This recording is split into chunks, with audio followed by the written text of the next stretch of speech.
So welcome back to the Scottish Property Podcast. David Smart, it has been 2 years, almost exactly, since you were last on episode 68. So if anyone wants to listen back to it and catch up your episode, they'll be able to hear your backstory. But thanks very much for joining us again.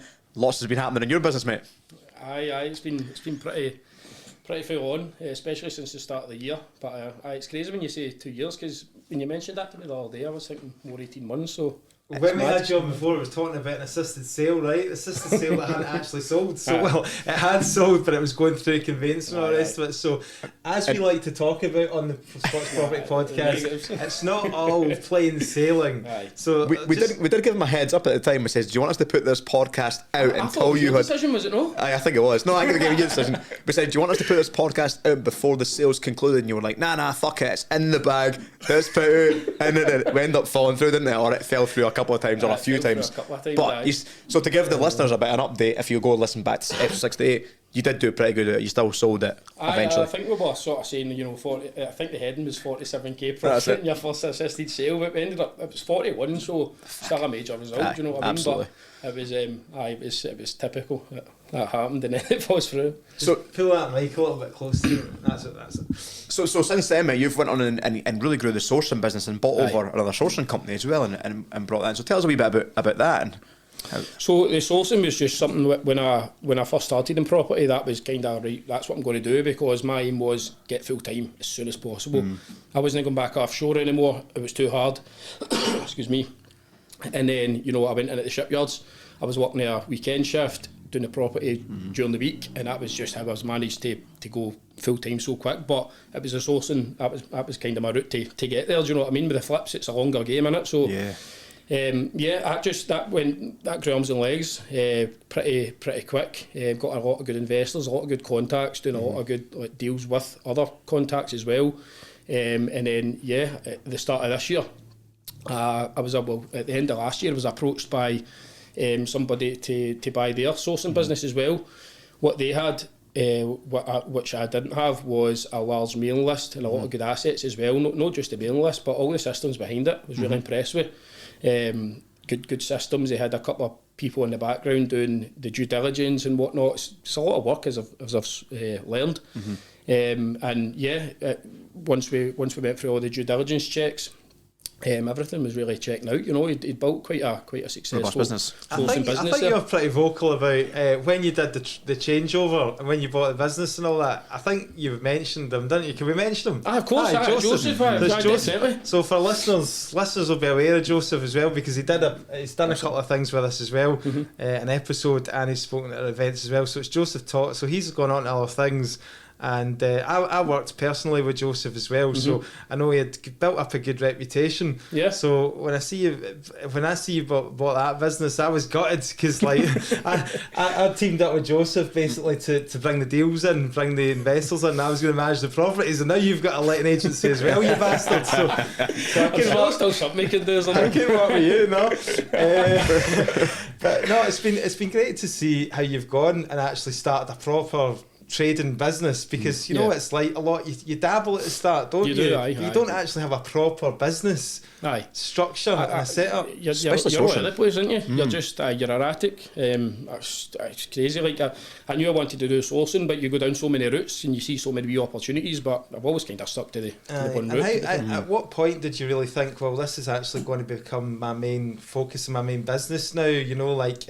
Because I seen you threw some stats up on the amount of properties you've sourced in a year, and I mean it's pretty impressive numbers. Like, I think last year maybe it was like 50 in a year or something like that. 54. So that's quite a lot of deals, and if you're making 5k a pop, do you know what I mean?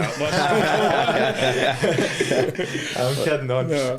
But that's soon sort of forms the backbone to a proper business, and now you've got others involved as well. So how have you found building that up, and have you had to spend a lot of time building up systems and procedures and getting other people to, because obviously it's difficult, isn't it, because the standards that you set yourself and that you have for yourself, once you start working with other people, it's kind of, you want to maintain that quality, because it's I see it on your t-shirt at the moment, Smart Property Sourcing. It's your name on it. It's your branding, So it means, what have you had to do to kind of get to that level where you can hold your head up high and build a reputation?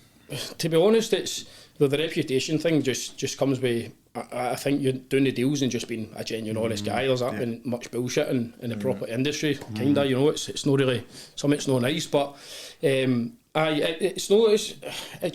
took me time. Do you know what I mean? I think a lot of people, especially now, the amount of people sort of trying sourcing, think it's probably a quick way to make easy money, and it can be, you know, but it's try to build something a wee bit more sustainable and long term. There's no really many sourcers out there that's sustained a business.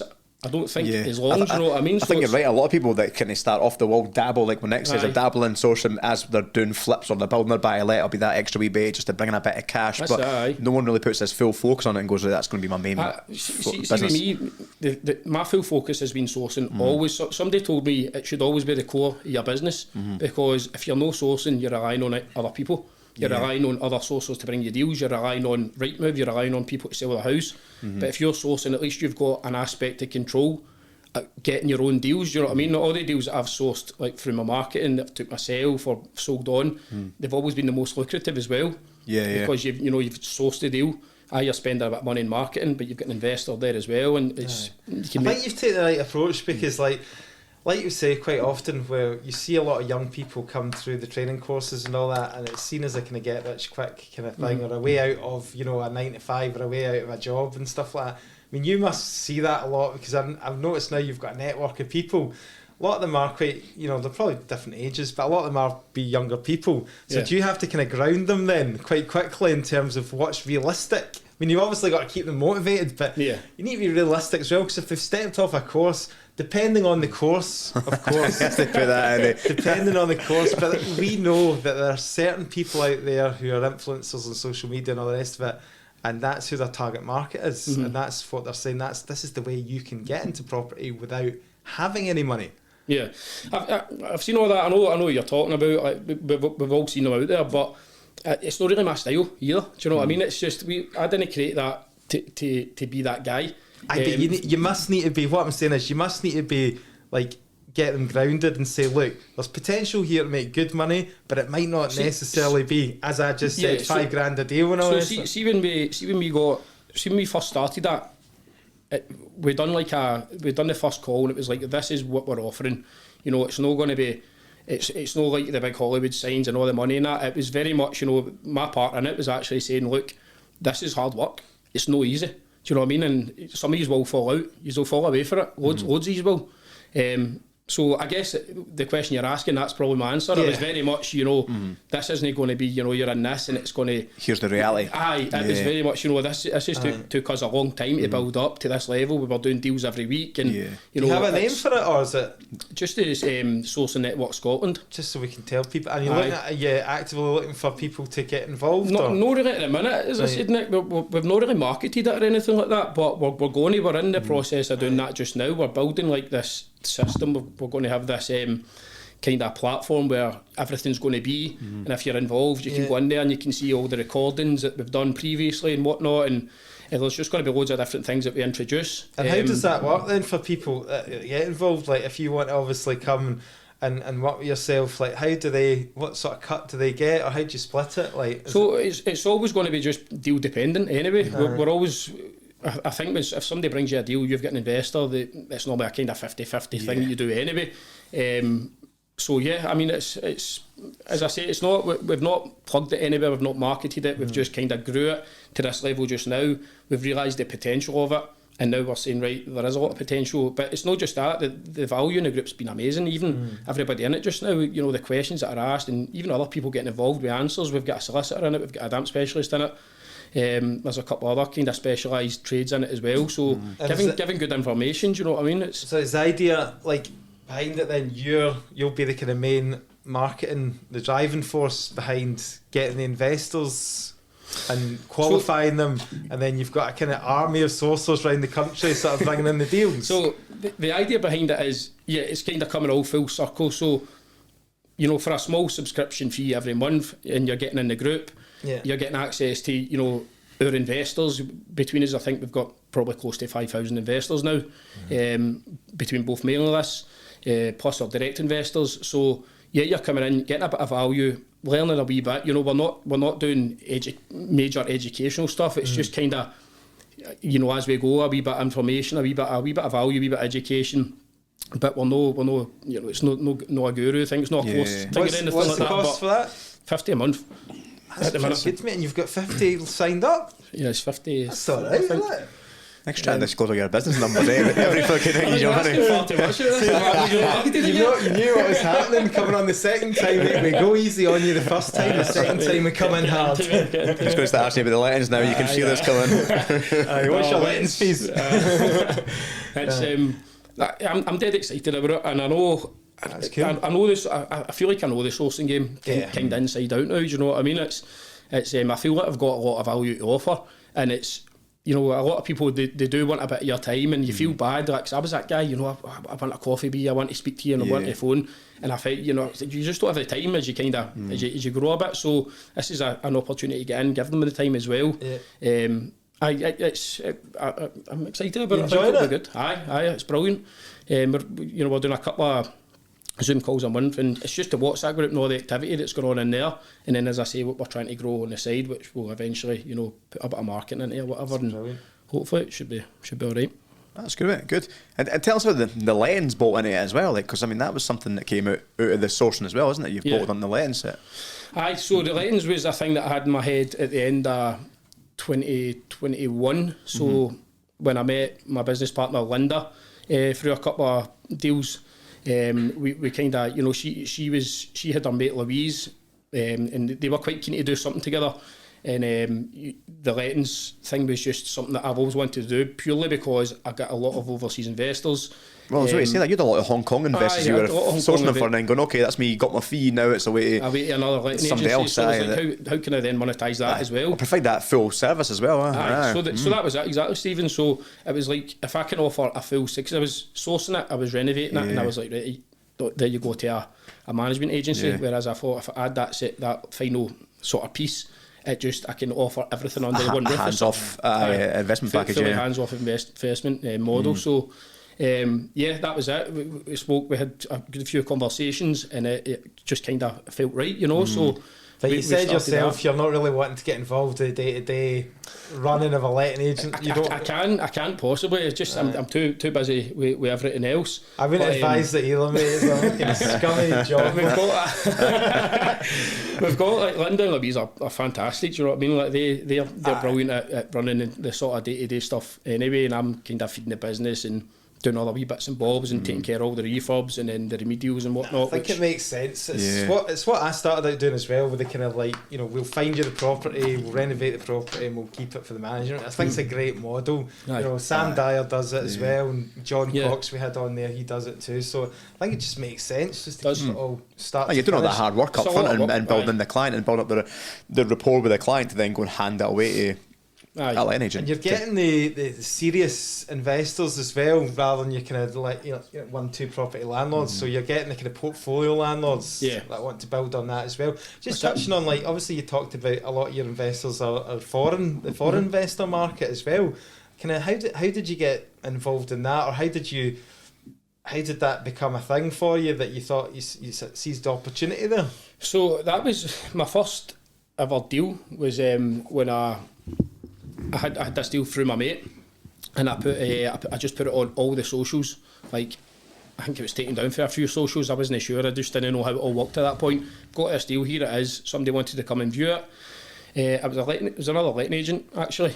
She had overseas investors at that point, and sold the deal. Ended up selling another 9 through them. Ended up meeting a couple of contacts, and then, you know, somehow I've just got. I ended up with this contact in Hong Kong, who then had a bunch of investors behind him.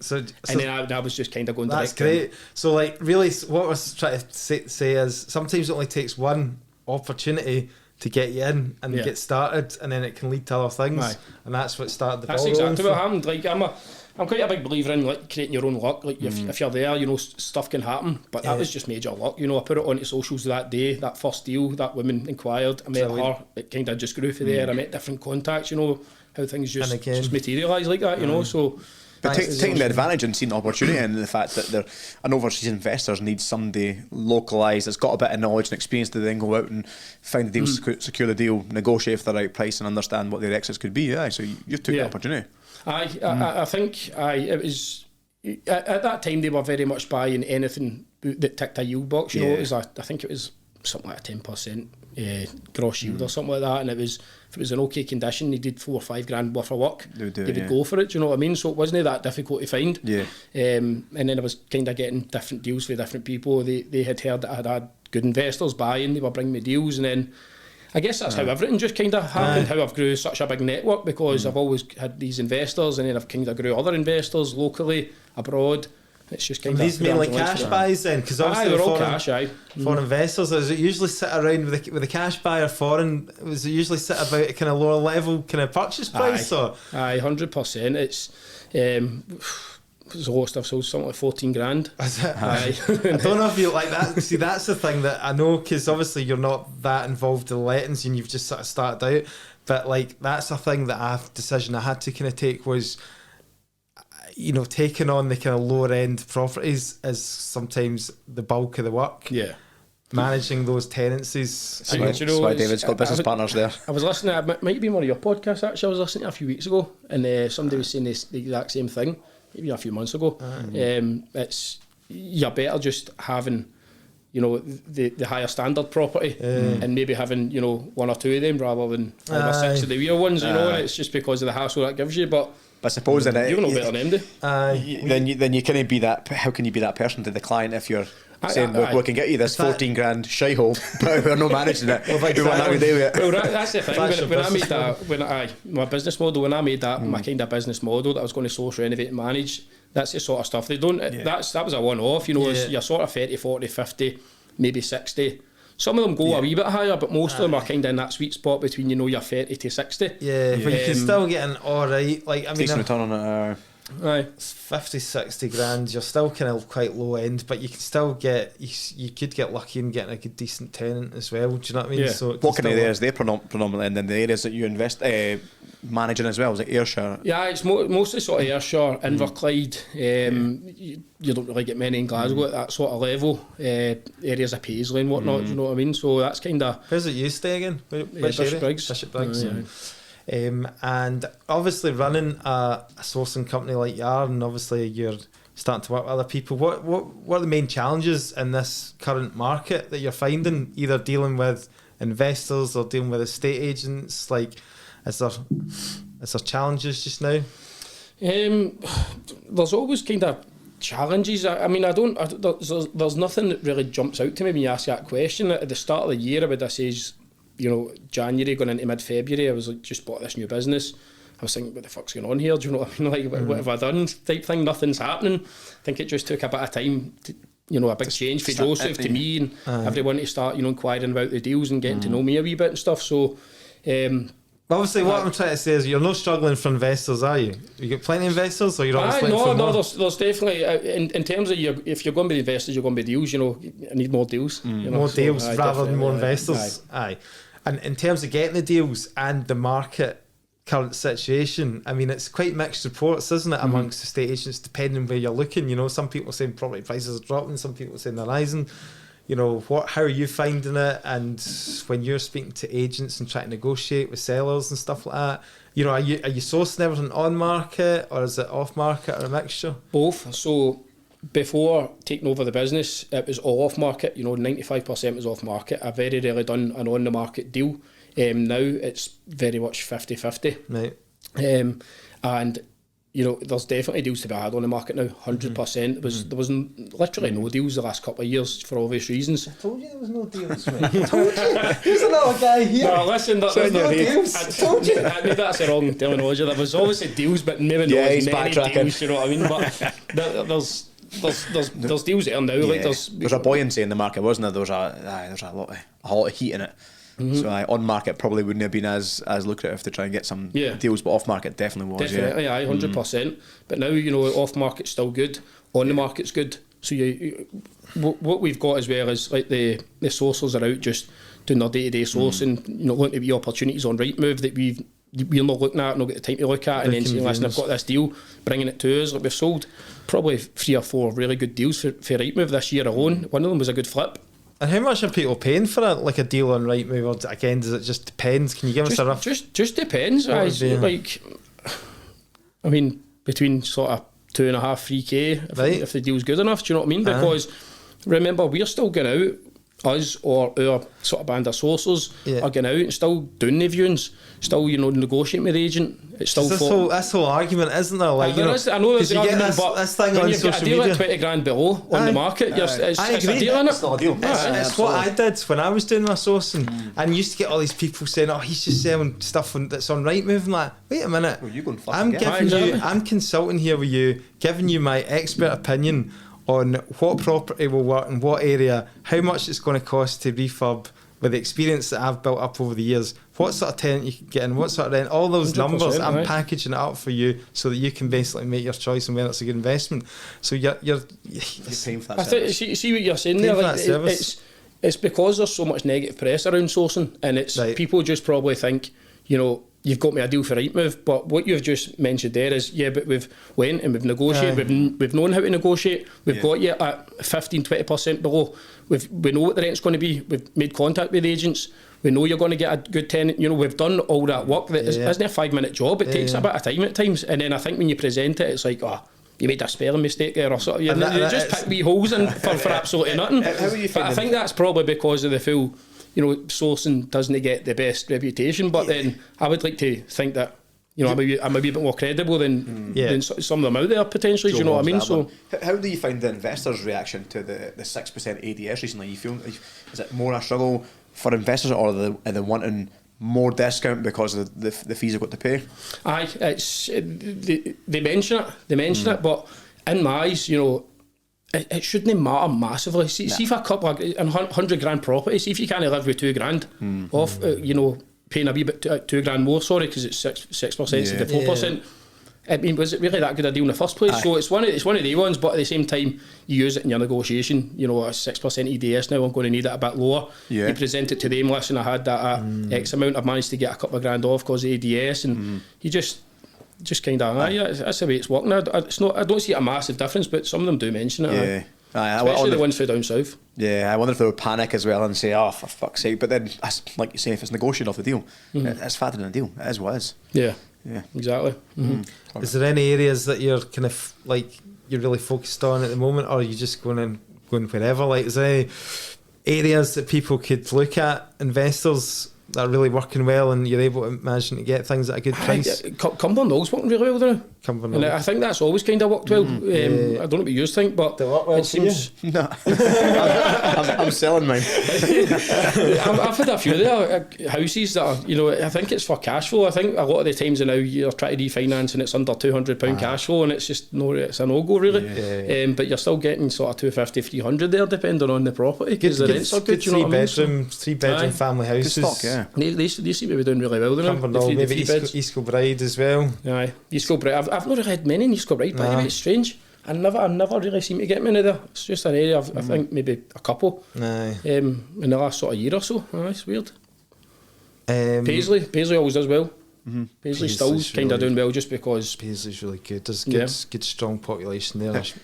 How would you do your off market lead generation then? Have you got a set target per area, or how much you spend to try and attract per deal? Is it work like that, or has you just got a marketing budget? I just kind of set a budget to it monthly. So I'll spend a X amount on Facebook ads. I'll pay my management guy, and then I'm starting a Google campaign as well, and sort of hopefully the next week or two, as soon as I can get my address sorted out in Google. And then I'll be putting a budget to that, and I'm going to hammer it for like 3 months. And really Google's one thing I've never done, so this is new to me. But Facebook ads have always been pretty good for me. You've done Facebook ads, haven't you? And so worked all right for you in the past. It's always worked all right for me. You don't get I think it's another thing, do Facebook ads, it'll change your life and all that. It's not the case. You need the leads, some of the leads are very shit, but some of them, you'll maybe get that one good lead that as I said before, will be quite lucrative, especially if you can buy your own investor. I heard about the Facebook ads. I mean, I've done a little bit myself, not much, but I heard it's all about the follow-up process. So you'll get that lead in there, and then you really need to keep following it up, be persistent. Eventually you might get in there, It's about having that. It's that kind of funnel, isn't it? So you need to work through that funnel, and then eventually you'll maybe get the business. Or get. I think that's it. And it's that'll cost money as well. I've probably not got the best follow-up process because my follow-up is very much manual, and it's not. I've not really got my systems in place for that yet. Whereas they're just going to keep pinging emails. You know what I mean? I know a lot of guys do that, and it's something that I'm definitely going to do in time. But I the thought mine is, I'll keep trying them. If I don't get them, I'll email them, message them, and I'll keep going round in circles a bit until I know there's nothing. Do you know what I mean? So, but that's getting that all systemised is definitely on the. And just finishing up with the sourcing business then, and then we'll kind of move on to your kind of own investing and stuff, because that's exciting as well. But like, if you got a kind of goal with that, like in terms of like what do you want to build it to, like you see yourself as having, so many properties under management, or I mean, it's no some under management. We've got a target for that. I'm just any that I can source and bring into the management business. That's just the way it's kind of flowing. Do you know what I mean? But for the sourcing, I'm kind of basing it on mailing list. As well. If I can get close to 5,000 on that by the end of the year, I'd be buzzing with that. And then you want to target the whole of Scotland. Were you just in Scotland, or will you look at England as well? No, we've ventured into England a wee bit. We've got a couple of contacts down there, bringing us some kind of rent to SA deals, because there's still SA still okay down there. Said that. It's not just buy to let, is it? No, it's all deals. I've had HMOs on recently. Rent to SAs down south. High yield buy to lets, just normal buy to lets, flips, the lot, really. Everything all over Scotland now. It's been going all right. Sounds good, mate. Talk us through your commercial residential development. I know, because this is your own journey as well. But that the flip one you did in Ayrshire, was it Ayr? The commercial residential. Aye, that's right. There. Talk us through that development, because that's the one you done with John that you continued from your assisted sales into this development. So there's been a couple since. So that one we had concurrently with the 1 to 2 bed conversion Byers Road as well, which was another good one. So that was the focus for us after the assisted sales, where let's try and get a commercial to Resi. We could see, So this would be your second deal in properties? This is it's third deal. Because we had another assisted sale after the first podcast. That's right, okay. But obviously we know you would have probably kept going with assisted sales if they'd been easy to come by, but we know they don't just come along every day. But then going into commercial residential, that's quite a big step. I mean, that building that I saw in Ayr was a big deal. So just explain the actual building first of all. What kind of building was it? So I mean a big kind of traditional townhouse type building. Had a basement, so this was a big accountancy offices. It'd been kind of lying there for a wee while. Like period property, isn't it? Big Edwardian period property next to the court. And next to the court. So Wellington Square. Anybody that knows the area, the townhouses round there, you see them quite similar. The ones in the West End, of Glasgow. So.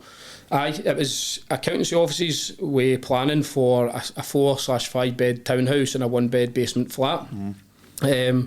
That's the way we kept it. We made some amendments to the plan, and we took a room away. We made a big master bedroom with the walk-in wardrobe and the walk-in ensuite, underfloor heating and everything like that. So it was a brilliant project. It was definitely a step up for the assisted sales, but John's background's always been project management. He's all over that sort of stuff. I had picked up quite a bit of experience just with sourcing and doing the assisted sales as well.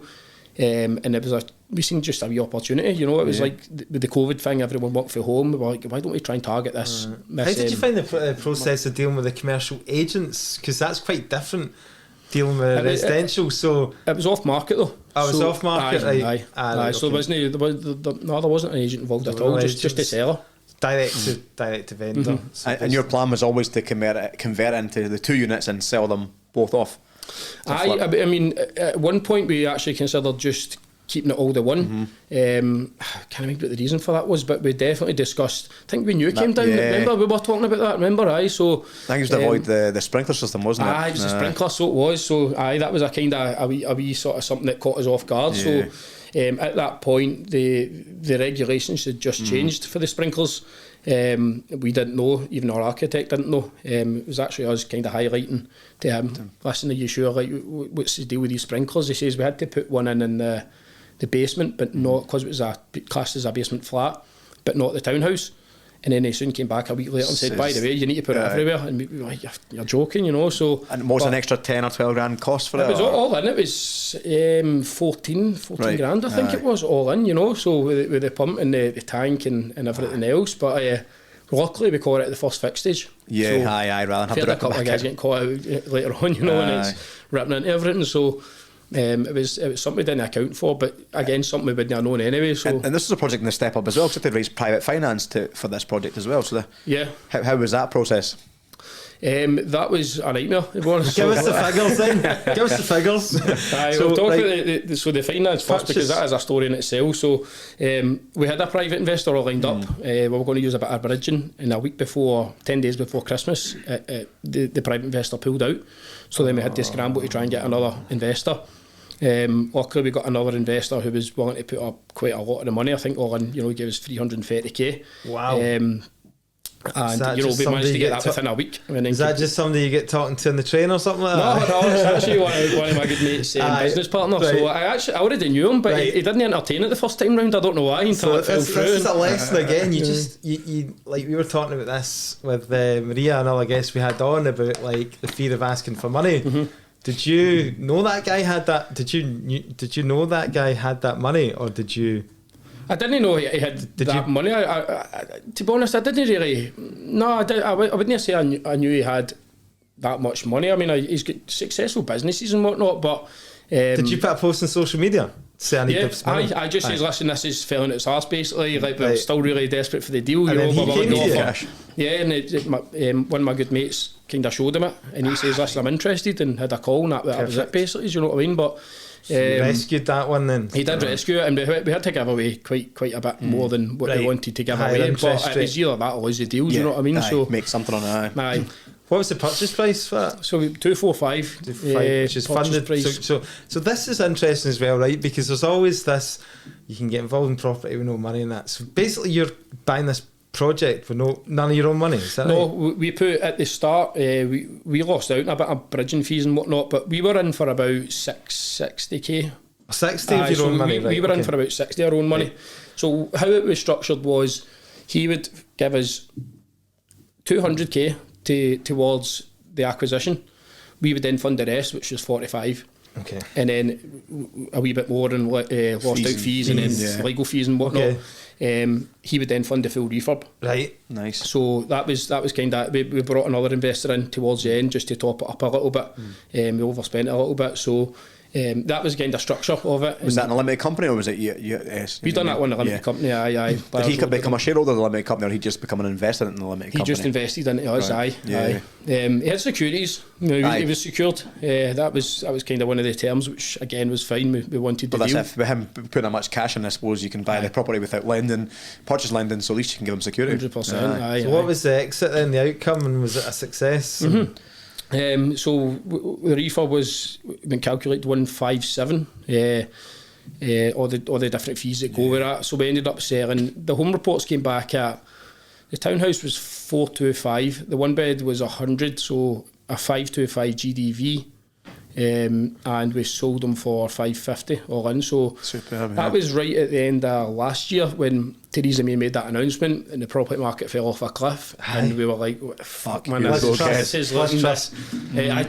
Let's trust. Sorry, I was getting mixed up. Get your ministers right.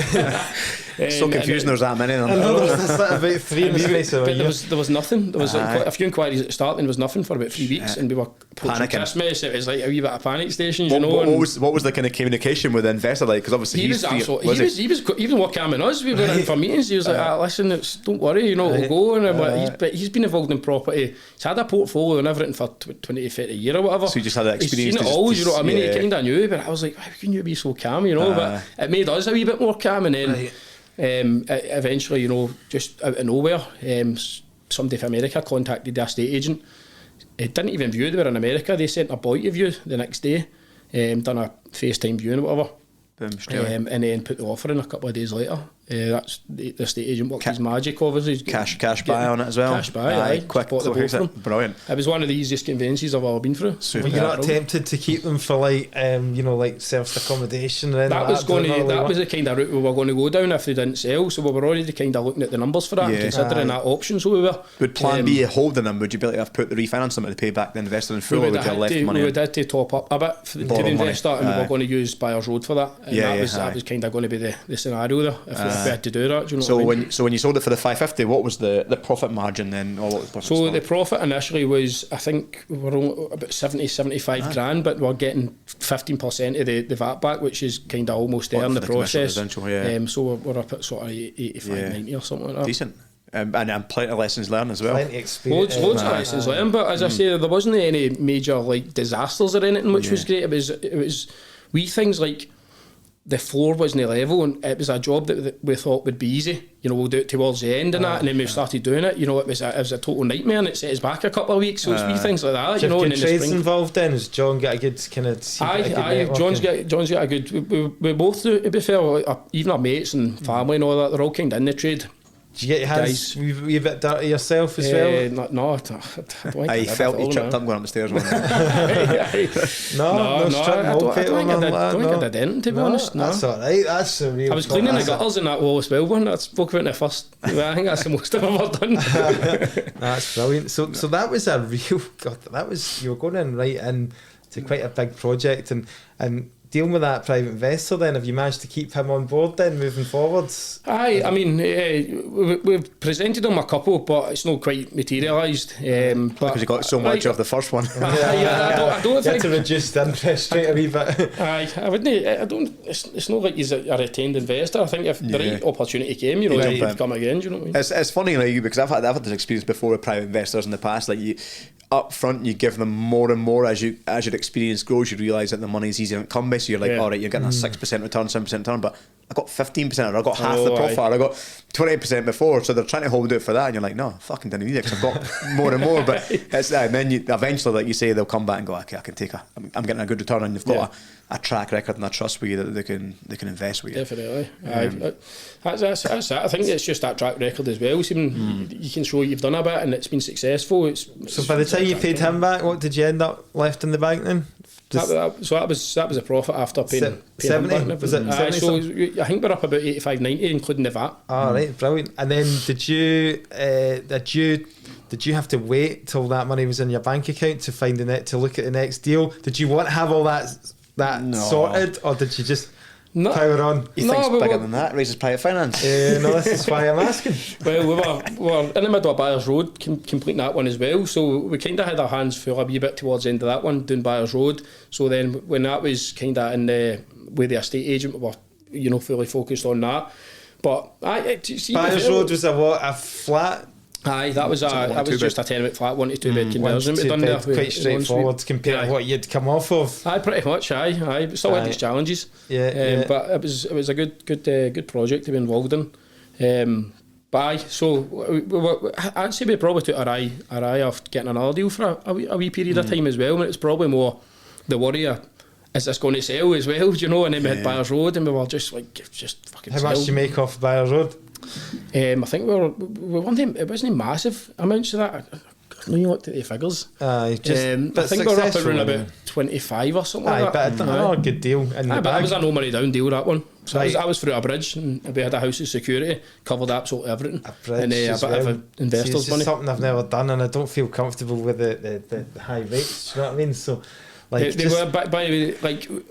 We took it for a year just to cover ourselves. We expected to be in and out in probably 6 to 8 months. We weren't. We were a bit longer. We done our numbers a bit on the kind of 6 to 8 months as well. I think.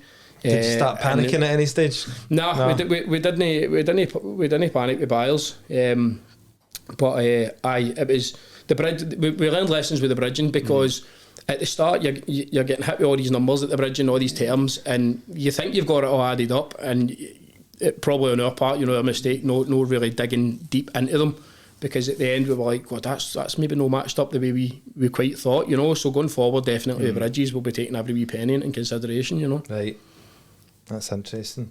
And then after the Buyers Road, then what's what was another one? No, that's been pretty much it now. So we've been kind of all hands on deck trying to. You were just saying there you're looking at the next one, but we won't talk about that because it's still in the process. So I'm not going to start. No, he's not going to curse you again. What's the postcode of that one again? I'll look it up online.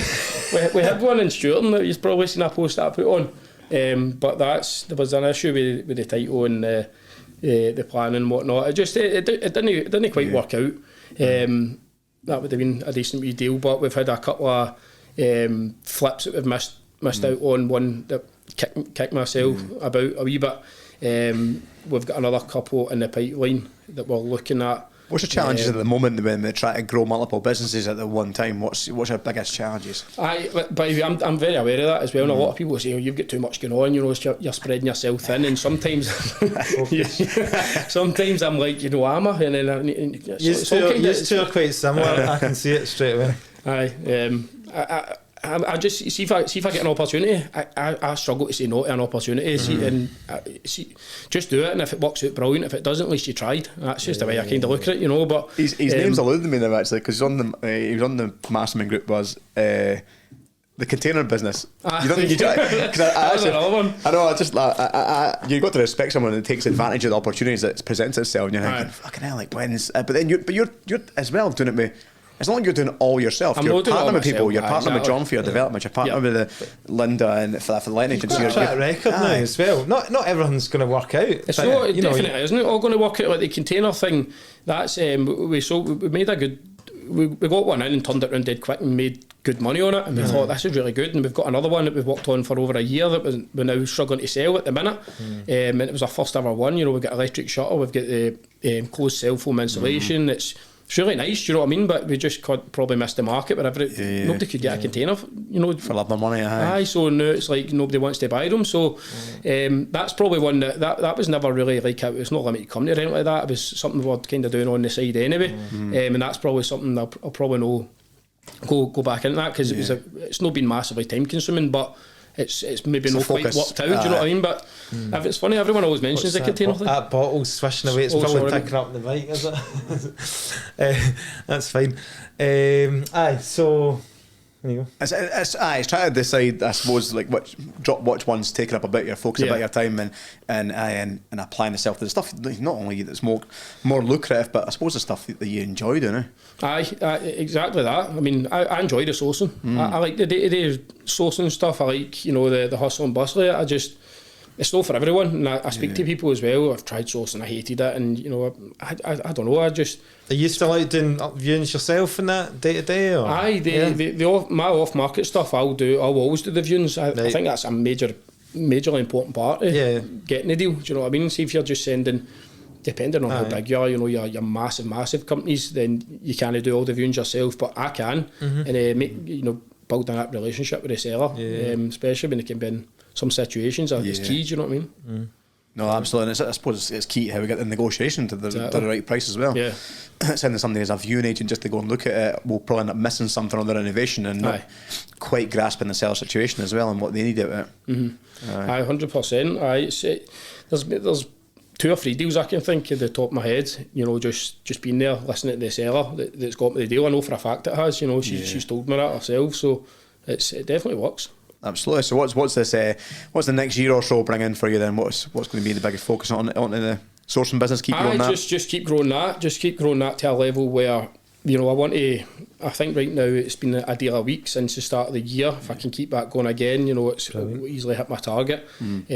Keep growing that, the mailing list, so that I want an exit for sort of every deal, and be able to present it to as many investors as possible, and then people know us as me as David's got that list, bring him the deals and hopefully just grow the business. And probably need to bring on 1 or 2 more bodies into the business and just try and scale it.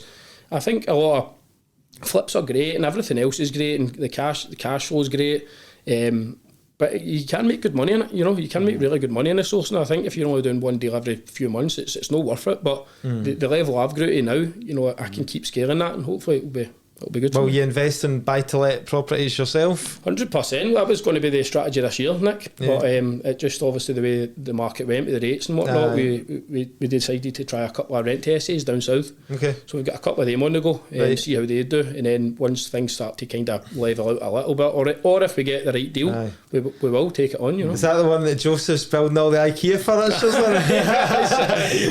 Loving those videos. He's brilliant. Honestly, he's a workaholic. I actually miss Joseph up here because his work is. He came over to the Glasgow networking event as well. Did a great job. Aye. I love listening to him. Was it that one? He's just a dead honest guy, and that's what. Like, So honest, aye.